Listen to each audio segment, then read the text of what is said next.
The Final Fantasy VII Remake just got the biggest update ever on PlayStation 5 with an insane amount of upgrades and also brand new DLC that is a blast to play through and adds something new to the main campaign as well.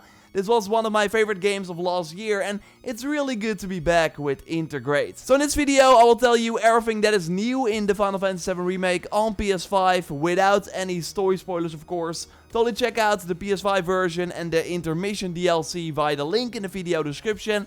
Thanks to Square Enix for sponsoring the video. And let's go. Before we look at all the new content, including a brand new summon, I first want to go over the PS5 enhancements that are by the way free for everyone who owns the PS4 version of the game, which is great. If you got the game through PS Plus though earlier this year, then you will have to buy it again on PS4 or PS5 to get these PS5 improvements. For one, the load times are as good as gone, so say goodbye to the tips you see in the loading screens because they don't exist anymore on PS5. You see the PS4 version running on PS5 right here.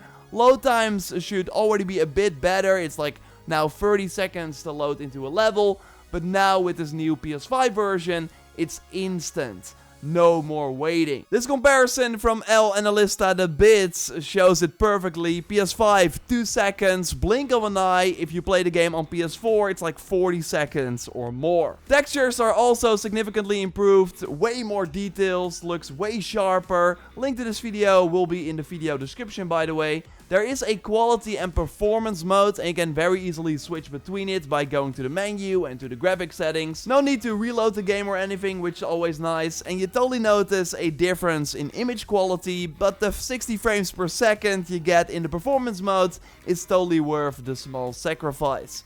It feels even better to play now, especially the combat is way more fluid. It really makes me want to replay the full game with these enhancements, so that's why it's extra great that there's actually new content to play too. Again, more on that in a moment. They namely also added a photo mode with its Intergrade version on PS5, which you can at any point access by hitting options and then square. You can turn the camera around, change the angle. Also cool to use during combat, in the middle of an attack. There are different filters you can use. You can remove the characters if you want. And you can use the photo mode in cutscenes too. Here you of course cannot change the camera, but still use different filters to make some really cool shots. You can also take a shot during the new Fort Condor minigame that I will also go more in depth on very soon. And if you like to play the classic mode, where your characters will of course fight, block and dodge automatically, you only give commands for the ATB charges, well there's now an easy and a normal difficulty version of that. Now let's move on to the new Intermission DLC, which is part of the Intergrade Deluxe Edition, or you can buy it separately for $20. I totally recommend that you play the main game first. You can also import your PS4 save to this PS5 version. You will need to install the PS4 version of the game first and then use the upload save data feature from the main menu. Then boot up the PS5 version of the game and select download save data, which is pretty common for save transfer on PS5. But then you're good to go. This DLC takes place between chapter 8 and 13 of the main game, and because we followed Cloud to sector 5 with Aerith, we did not see what happened in sector 7 around that point in the story. Well, this DLC starts in sector 7.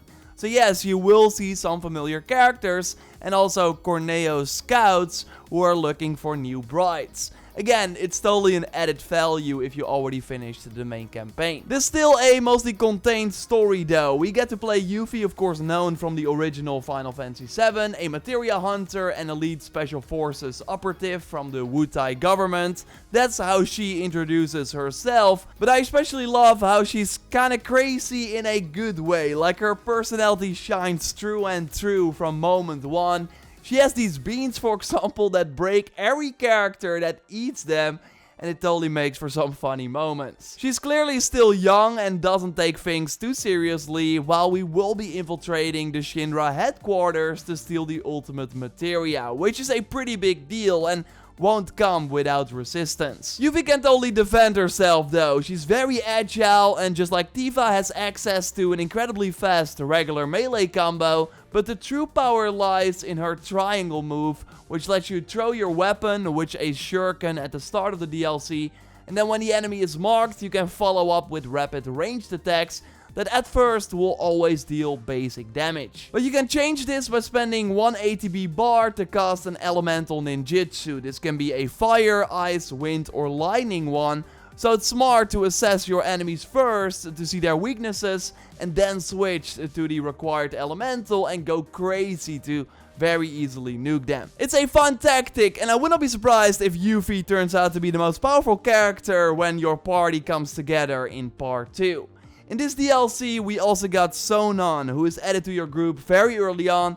You cannot control him, but he will of course still deal a lot of damage, take aggro away, and also heal you when needed. You can also command him to do his own abilities, or even cooler is the synergy stance, which you can use with L2. This will link your basic attack combo, increase the stagger damage, and you will also get to combine certain abilities for even more damage. So it's always smart to activate this mode when both the ATB charges are full. The only downside is that Sonos will get way less ATB when this mode is active. There are many new weapons to get for both characters. The Steel Reaper in particular is awesome because it gives you a new banishment ability, which is basically an elemental attack based on the shuriken element you have currently active. The DLC really changes the combat up in many fun ways, and you totally want to master these different combos, especially for the second chapter, which is literally a combat gauntlet before you reach the final bosses. Yes, there are multiple bosses in this DLC, some familiar too that I won't spoil, so it's really smart to get the new summon as well. Chadley is still in Sector 7 around the time of the DLC and has a new VR arena for Yuffie that you have to complete to get the Ramu summon, which looks amazing by the way. It sadly doesn't transfer over to the main campaign, but there is something that does appear in the main campaign after finishing the DLC, and that's a brand new boss fight in chapter 17. This is a 7-star hard mode boss. It's really challenging, so it will take a while before you can beat it, I'm sure. Again, no spoilers of course, and apart from that, everything stays in the DLC. Next to the summon boss fight, there's quite some other side content too. A side mission has you go after special posters to get a powerful materia. And you, by the way, find a ton of materia during your playthrough of the DLC, including a brand new one called Ninja Cannonball, which you can do while synergizing, and then Yuffie jumps on the staff from Sonon to perform this powerful attack, and it looks awesome too. The boxes minigame from the main game is also in the DLC, and of course the brand new minigame Fort Condor, which is really a ton of fun to do. Before a match, you select a loadout of units, which you can then strategically place on the board to counter other troops. It's kind of rock, paper, scissors. Ranged units are strong against defensive ones. Use defensive units against offensive units, and offensive are great against ranged. You need to destroy the bases of your enemy or destroy more than your opponent before the time runs out in order to win. And there are multiple opponents in the DLC who you can fight, and you get new units after taking them out, or even new boards.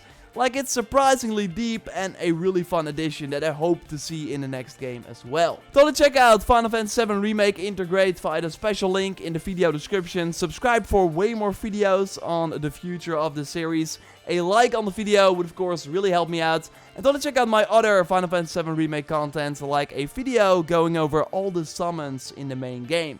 For now, I will speak to you next time, and goodbye.